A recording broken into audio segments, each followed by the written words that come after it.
اپنے گھر میں سکون پارٹ 7۔ وہ مجھے اشاروں میں سمجھا رہا تھا، لیکن مجھے پتا تھا کہ وہ کس چیز کی بات کر رہا ہے، کیونکہ میں نے خود اپنی آنکھوں سے وہ چیز دیکھی تھی اور واقعی وہ چیز بہت بڑی تھی۔ پھر میں نے اس سے انجان بنتے ہوئے کہا، میں نے کہا کیا ہے وہ گدڑ سنگھی، مجھے بھی تو بتاؤ۔ پھر وہ مجھے کہنے لگا، کیا تم بھی عورتوں کے شوقین ہو کیا؟ تو پھر میں نے کہا کہ کون نہیں ہوتا، ہر کوئی تو ہوتا ہے، ہر کسی کا دل کرتا ہے یہ والا کام کرنے کا۔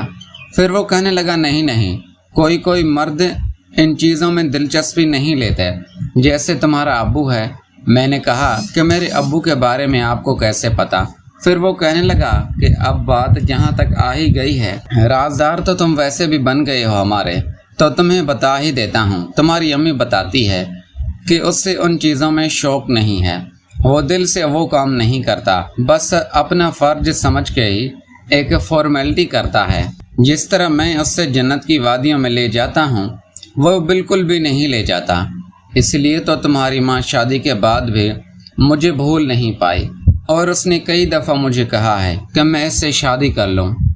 وہ آج بھی اپنا شوہر چھوڑنے کے لیے تیار ہے، لیکن یار میں بہت ڈرتا ہوں۔ میں ایک آزاد زندگی جی رہا ہوں، کسی کی کوئی روک ٹوک نہیں ہے، جب دل چاہتا ہے، جہاں دل چاہتا ہے میں اپنا کام کر لیتا ہوں۔ پھر وہ بتانے لگا کہ میرے پاس ایک ایسی چیز ہے جو بھی عورت ایک دفعہ دیکھ لے پھر وہ ساری زندگی مجھے چھوڑ نہیں سکتی۔ پھر میں نے کہا، ہاں یار تم بتاؤ نا وہ چیز کیا ہے؟ پھر وہ کہنے لگا، یار بتا ہی تو نہیں سکتا نا، وہ بتانے کی نہیں ہے، اگر بتانے کی ہوتی تو میں تمہیں ضرور بتاتا، کیونکہ تم نے ہماری اتنی مدد کی ہے، تم نے خود اپنی امی سے مجھے ملوایا ہے، ورنہ آج کے دور میں ایسا کون کرتا ہے؟ اب میں اس سے کیا بتاتا کہ میرے دل میں کیا چل رہا تھا؟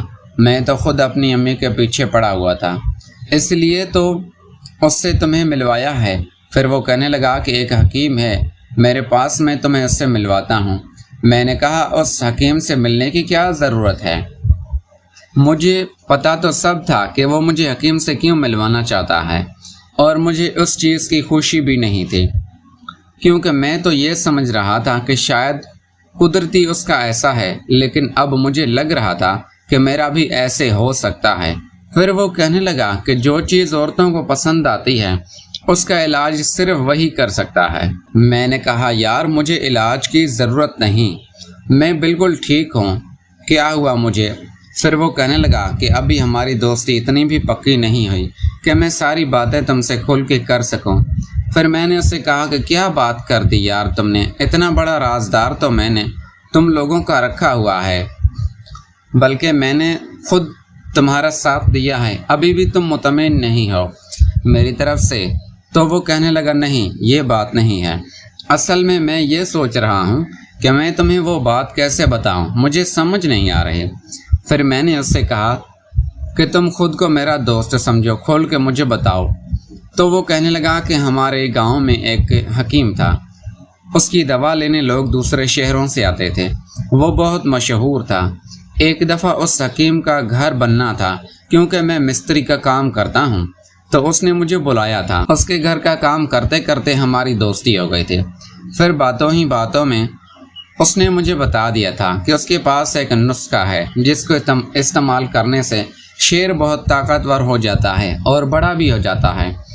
پہلے تو مجھے اس پہ یقین نہیں آیا، کیونکہ سب حکیم ہی ایسا بولتے ہیں، اسی لیے میں نے اس کی بات سن کے ہنسی میں ڈال دی۔ پھر اس حکیم نے کہا کہ ہنسو نہیں، میں جب تمہیں دکھاؤں گا تم خود ہی پاگل ہو جاؤ گے کہ ایسا کیا ہے میرے پاس، میں کیا کھاتا ہوں۔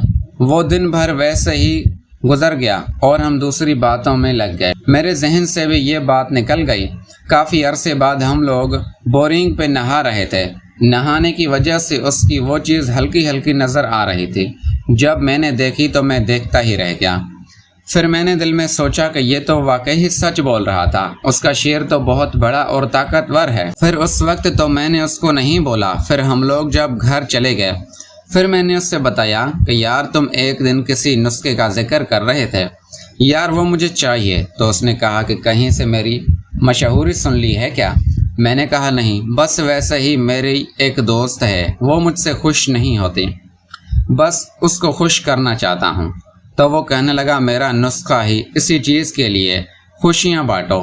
تو اس نے مجھے 40 دن کا کورس بتایا، مجھے ایک شربت کی بوتل دی اور کچھ میڈیسن تھی، لیکوڈ نما چیز تھی۔ اس نے کہا 40 دن یہ استعمال کرو، تمہیں واضح فرق محسوس ہوگا۔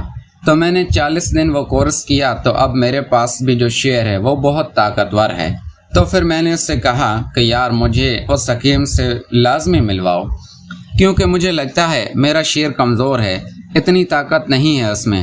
پھر وہ کہنے لگا یار ایک مسئلہ ہے، پہلے تو اس کا نسخہ سستا تھا، لیکن اب ڈیمانڈ کی وجہ سے وہ بہت مہنگا ہو گیا ہے، لیکن ہمارا تعلق پرانا ہے تو ہمیں وہ سستے میں دے دے گا۔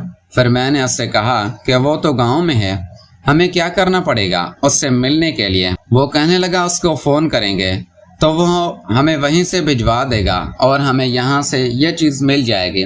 میں نے اس سے کہا کہ یار اس کو فون کرو نا، جو بھی ریٹ پوچھو ابھی پیسے دے دیتا ہوں، کیونکہ میں نے دکان سے پیسے چھپائے ہوئے تھے۔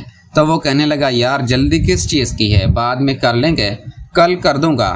پھر میں نے اس سے کہا کہ نہیں یار، جو کام آج کرنا ہے وہ ابھی کرو۔ پھر اس نے اس حکیم کو فون کیا، پہلے تو ان لوگوں نے دعا سلام کی اور پھر بتایا کہ اس سے وہ والا نسخہ چاہیے۔ تو پھر جب اس نے ریٹ بتایا تو میں پریشان ہی ہو گیا۔ وہ کہنے لگا کہ وہ نسخہ اب 70,000 روپے کا ہے، کیونکہ آواز اس نے اوپن کی ہوئی تھی تو میں سن رہا تھا۔ ریٹ سن کے میرے چہرے پہ مایوسی آنے لگی۔ وہ مجھے آہستہ سے کہنے لگا پریشان نہ ہو تم۔ پھر اس نے کہا کہ ہمارے لیے کیا ہو جائے گا؟ تو وہ کہنے لگا کہ آپ سے جو ہوتا ہے دے دو۔ پھر وہ کہنے لگا اچھا ٹھیک ہے، تم ایک نسخہ تیار کرو، میں تمہیں فون پہ بتاتا ہوں کہ وہ کہاں بھجوانا ہے۔ پھر اس نے فون بند کر دیا۔ مجھے کہنے لگا کہ تمہارے سامنے 70,000 مانگ رہا تھا، لیکن یہ ہے کہ ہمیں 40 سے 30,000 اس کو دینا ہوگا۔ اگر وہ 40,000 روپے کا بھی دیتا ہے تو میرے پاس ٹوٹل ہی 40 سے 45,000 روپے تھے، تو پھر میری جیب خالی ہو جانی تھی۔ تو میں نے اس سے کہا کہ ابھی نہیں یار، میرے پاس پیسے کم ہیں۔ تو وہ کہنے لگا لگتا ہے کتنے ہیں تمہارے پاس؟ میں نے اس سے جھوٹ بولا، میں نے کہا میرے پاس 20,000 روپے ہیں۔ تو وہ کہنے لگا اچھا کوئی بات نہیں، 20,000 روپے میں دیتا ہوں۔ آخر تم نے میرا بڑا اتنا کام جو کیا ہے اور آگے بھی کرنا، کیونکہ اگر میں دل کی بات بتاؤں تو میں بھی تمہاری امی سے محبت کرتا ہوں، میں چاہتا ہوں کہ میں اس سے شادی کروں، لیکن یار ایک مسئلہ ہے، تمہاری امی میں جیسا کہ میں نے ابھی بتایا ہے میری آزادی وہ ختم کروا دے گی، جس طرح میں زندگی ابھی جی رہا ہوں فل سکون میں، وہ ختم کروا دے گی، کیونکہ وہ مجھ سے سچی دل سے محبت کرتی ہے، بس اسی لیے ڈرتا ہوں۔ پھر میں نے اس سے کہا کہ نہیں یار، شادی وادی تو نہیں، بس یہ جو چل رہا ہے یہی کافی ہے، شادی کو چھوڑ دو۔